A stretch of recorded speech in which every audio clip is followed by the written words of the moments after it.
Hi, both to you all and also all of you all out here.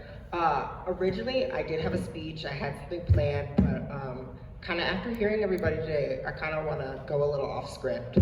I've kind of come to the realization after just hearing everyone today, in that as a community, our community foundation and that connection and that rapport we have each other seems to be strained. And I'm slightly concerned because when I first came here as a Forest Hills student, back when I was in kindergarten before I graduated, I was really under the impression that we had a really strong community here. And I'm a little worried that all of these amazing people out here that I'm hearing right now speak up about their concerns and their recognition of what they see going on in the community and what's going on is being silenced, undermined, and not talked about. And I want to say I have that sense of empathy as well from my experiences in Forest Hills, both in doing critical thinking and science classes and history classes and analyzing everybody's context, but also in the fact of like certain programs like GLI and its Institute of Healing Racism and other things, where we really focus on being responsive to everybody's needs.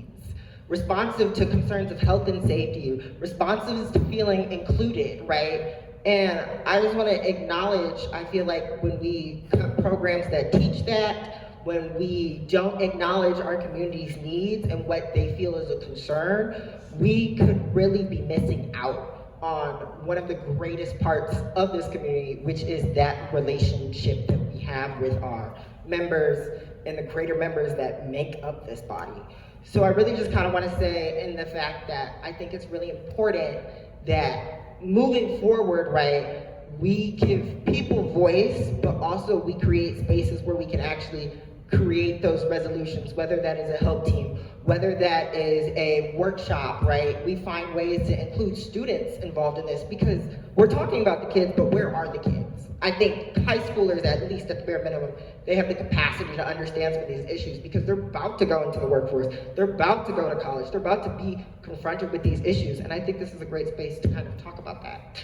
So yeah, in short, I think as a community we have to kind of start talking and not just this board and community member, but actually in a team united front context. And I think one of the great ways we can do that is through institutes and workshops and other programs here in Forest Hills. That's all I have to say. Thank you. Thank you.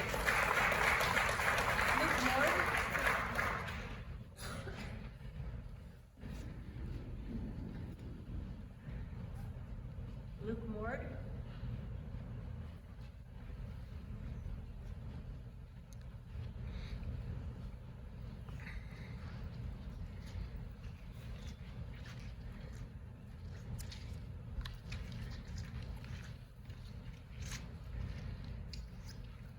Thank you. My name is Luke Mord. I live on 2 Mile Line School. And thank you for taking a pause. We sincerely appreciate that. Please take a moment, if you would, to thoughtfully consider how at Thursday's informational meeting, every single question put to the panel regarding the FCC's dated 96 safety guidelines was quickly dismissed by the only expert on stage. And we've talked about that tonight. It's quite frustrating. He simply deferred to the FCC as the law of the land, even though a federal court in 21 ordered the FCC to explain why it has ignored scientific evidence of harm caused by RFR. So wouldn't it be wise to wait and see how the FCC responds to that court before moving forward on the lease? How about that idea? Let's just see what the court has to say. And they've dived into this quite a bit. I taught an introductory ethics course at Grand Rapids Community College for 10 years. The obvious ethical dilemma that any average reasonable thinking person is capable of noticing is that the law of the land does not simply justify itself. Understanding the difference between a just law and an unjust law is certainly the domain of the courts. But beyond the courts, we have the people, the ones who live with the effects of our laws in the real world, the complex world of overlapping jurisdictions, the dynamic interplay of communities, both social and biological. To be an educated person, to be an ethical human being, is to acknowledge and appreciate this complex dynamic, and therefore to use caution in making decisions that affect us in ways we don't fully understand. If we were to make a decision only later to find that we have erred in this decision, Common sense would have it that we take time to correct our mistake. And beyond common sense, our ethical conscience calls upon us to make matters right. But what if we were unable to correct our mistake? And worse yet, what if we were forced by the law of the land to live with our mistake, regardless of the harm it was causing? Shockingly, we live in a time and a place where such a law exists, and it has gone unnoticed and unaddressed for far too long. In Section 332C 7B4 of the Telecommunications Act of 1996, it states, "No state or local government or instrumentality thereof may regulate the placement, construction, and modification of personal wireless service facilities on the basis of environmental effects of radio frequency emissions." So did you hear that? Let it sink in. No matter what environmental effects emerge over time, as we continue to better understand how our technologies work in the real world of cause and effect, no matter what biological harms may ensue, this law rests our ability as a community to make the necessary changes if need be. Only the devil himself would insist the local communities, our community, not be allowed to make the changes needed should an environmental or biological harm become known. Invariably, we live in the effects of our decisions, including this one. So it's up to us, the people, our community, you the voting board members, to say no to the devil's deal. Thank you. And I appreciate for pause on this and considering. Thank you, Mr. Morton. Thank you, appreciate it. Mike Briggs?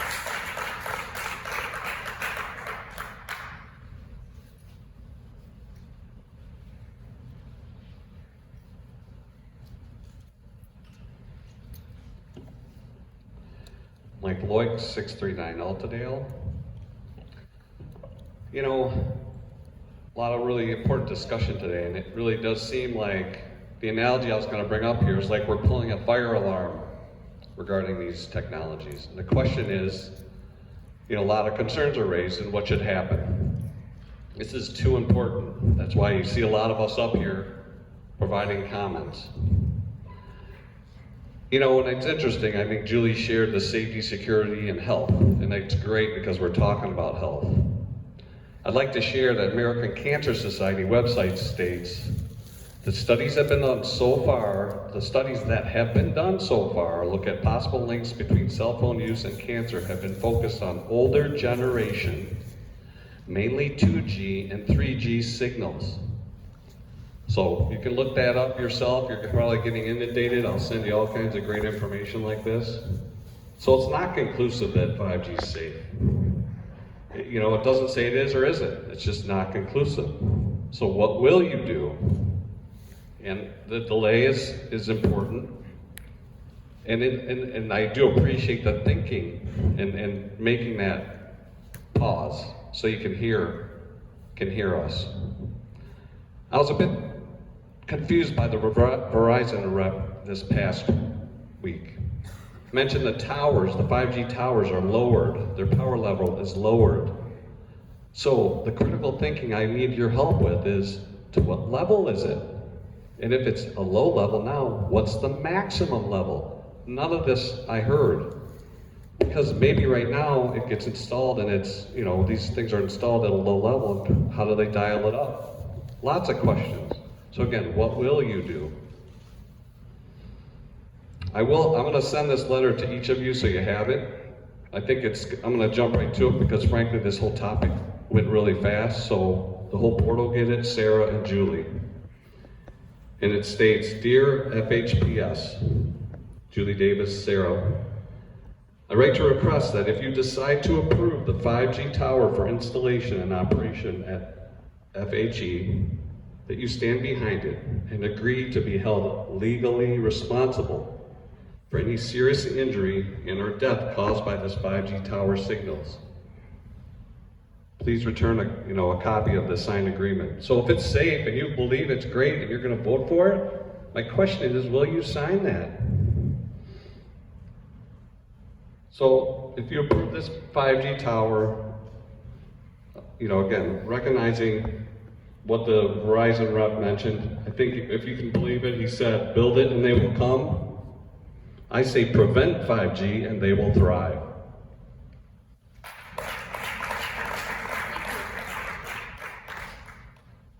Scott Vinsel, come on.